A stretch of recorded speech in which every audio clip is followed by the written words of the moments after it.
السلام عليكم. مرحبا بكم في خطوات. Today we'll be going over verbs and gerunds, how we can form sentences that begin with a verb and what we refer to as verbal sentences, and then the sentences that begin with a noun and are referred to as nominal sentences. So right here I have this note, and I advise students to take similar notes when they're trying to form sentences with both فعل and فعل. I have to make it a little bit. Here, let's erase this thick. Oh, right. Here we go. So فعل would be verb, فعل, a verb, مصدر, a gerund, and then جملة, a sentence. Again, the three verbs that I'm using are ذهب, درس, and كتب. Most students are familiar with these, but the gerund is what we refer to in English as ing.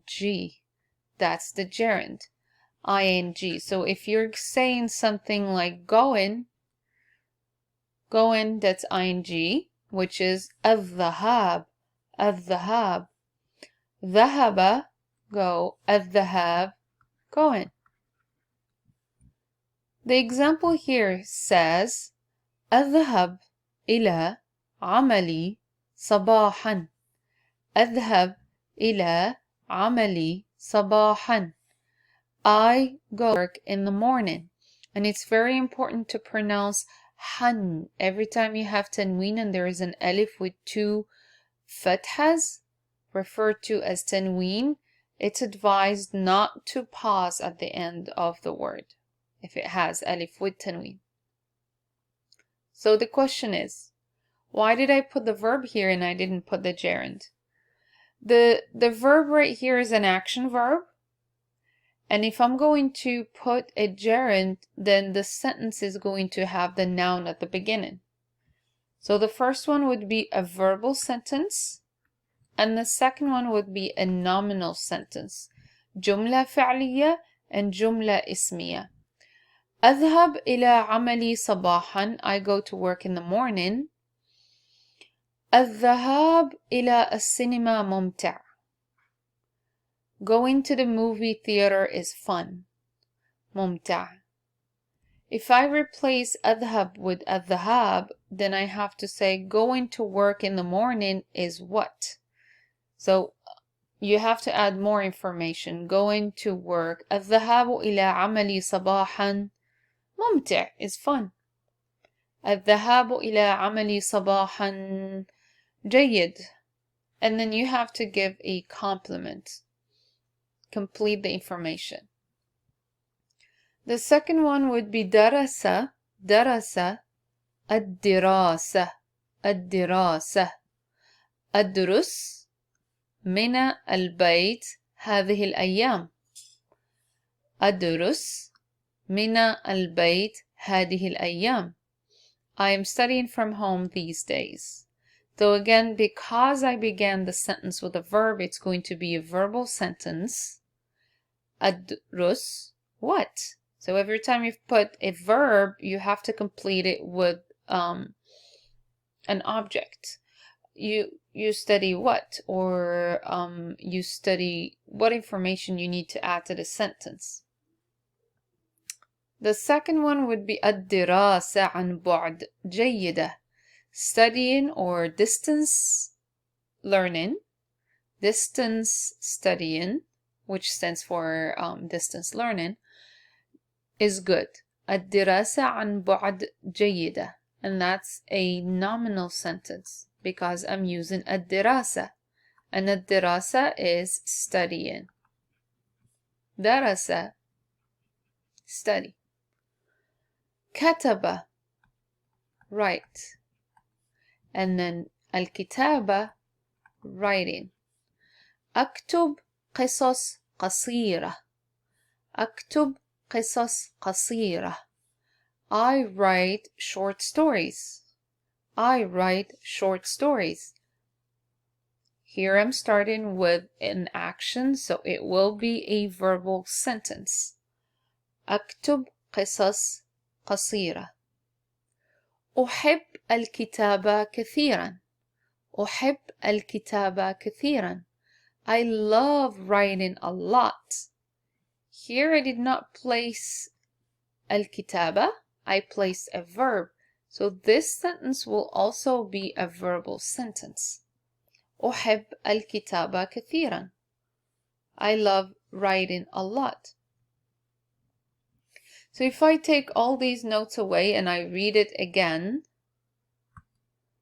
please listen carefully to the reading of these three verbs with their three gerunds standing for nouns, and then the other examples with the verb and the noun.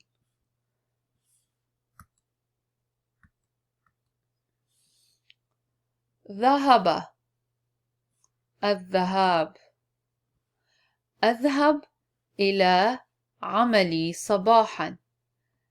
أذهب إلى عملي صباحا.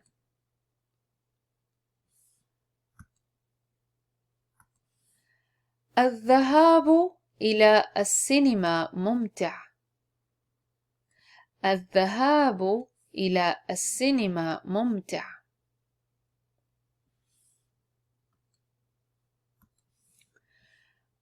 أدرس من البيت هذه الأيام.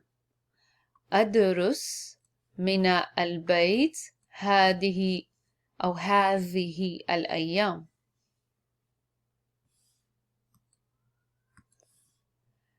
الدراسة عن بعد. الدراسة عن بعد جيدة. الدراسة عن بعد جيدة.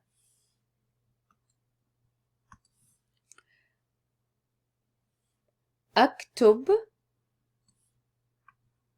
قصص قصيرة. أكتب قصص قصيرة.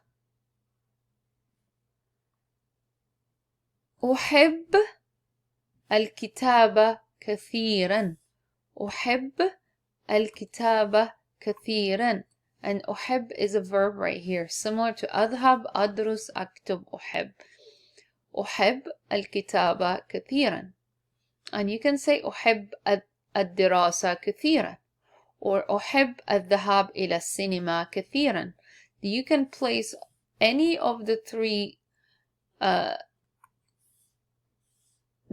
gerunds, either going or studying or writing, here after I love. I love writing, I love studying, I love going to. So this is an example with a verb and its gerund or its noun in forming verbal and nominal sentences. Let's look at other examples. These are the four gerunds that we've used before. And again, a gerund stands for a noun. And we have al-jumla al-ismiya. Al-jumla al-ismiya, nominal sentence.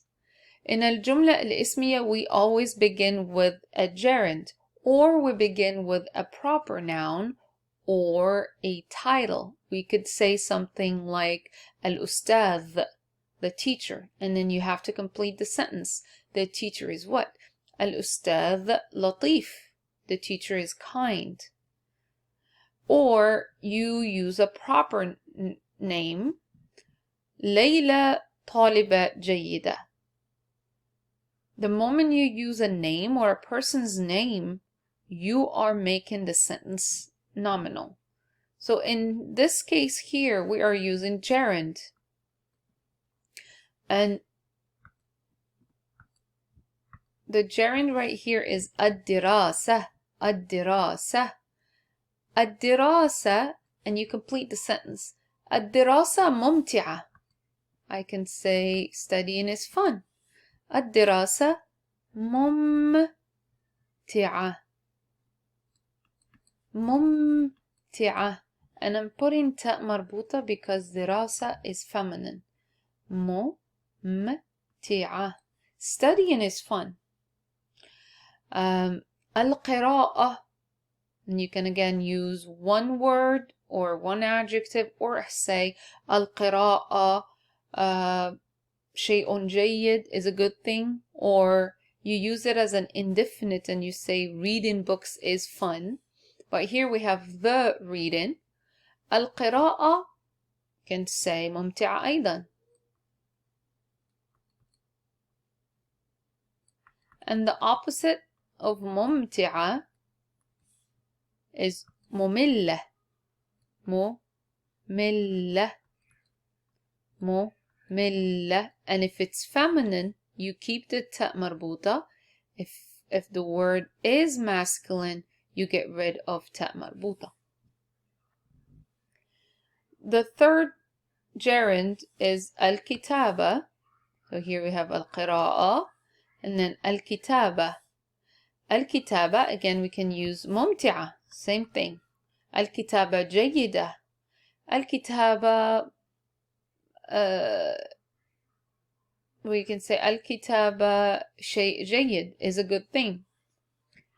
For many native speakers, when interacting with non-native Arabic speakers, it is always advised to pick very simple, basic vocabulary in your interaction with first-time language learners.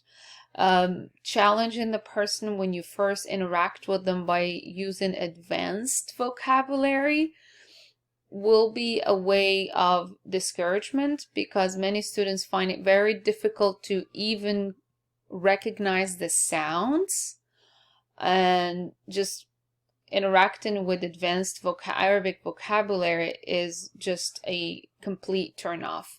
So please make sure you use very basic vocabulary when interacting with a person who is a complete beginner. That way you are helping the person recognize the sounds, recognize the short cases, recognize the long vowels.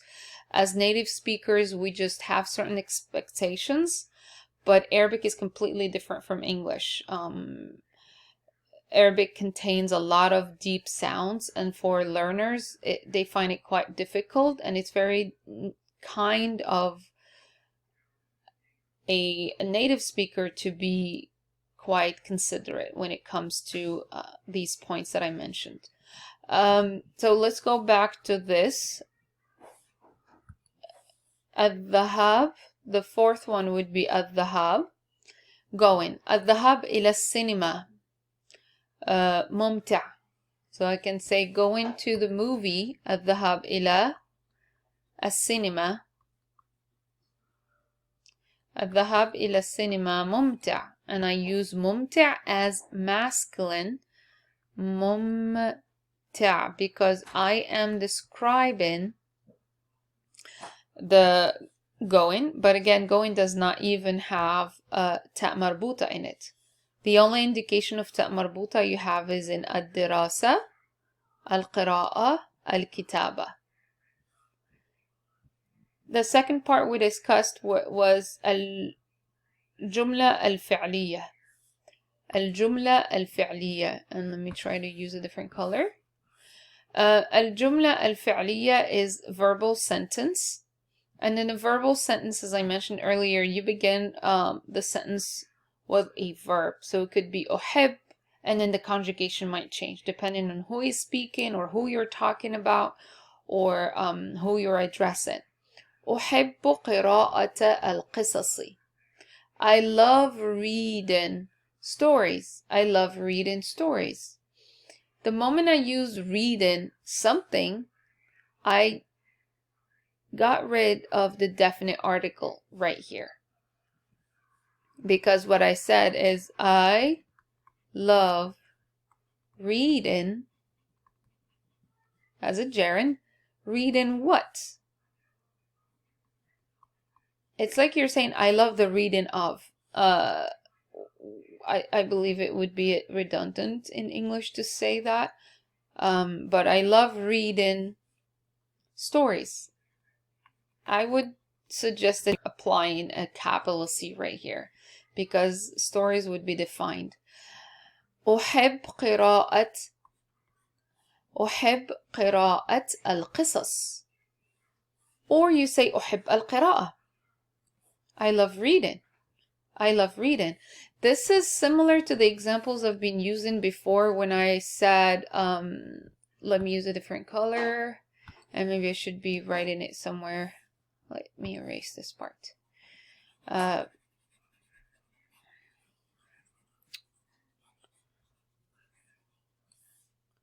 Right here. Okay. So we're saying like I study at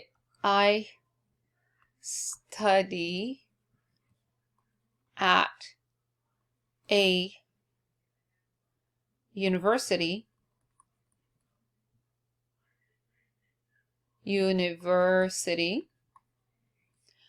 أدرس في جامعة. Just any university. في جامعة. At a university. But I study at the university. You say أدرس في الجامعة. The moment you mention the name of the university, you go to the first form. أدرس في جامعة, and you mention the name of the university. Same thing here for قراءة. أحب reading قراءة, and you have to pronounce the t. أحب قراءة what? قراءة القصص. أحب قراءة الروايات novels. الروايات.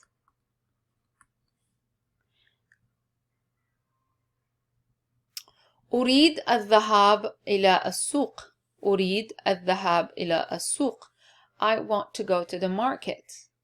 أريد الذهاب. I want to go. So you could use this one like I need to go. I have to go. أريد الذهاب. I want to go. That's just an exclamation statement. It's like I need to go. If you need to excuse yourself but you're really fast. But it's an informal say of saying I have to go. Or what would you say in English? In English you would say excuse me, I have to leave. But in Arabic you would say أستأذن. أستأذن, which is excuse me. أستأذن. To excuse yourself and leave. Alright, so this would be a sample page on how you can organize your verbs and the gerunds. And if you're taking notes of any new verbs, just try to organize your notes this way. Put the verbs right here, then find out what the gerund is, and try to form a nominal sentence, which is the blue part, the highlighted blue word, a nominal sentence or a verbal sentence. That way you are practicing both how to use the verb and how to use a gerund in a sentence. Thank you.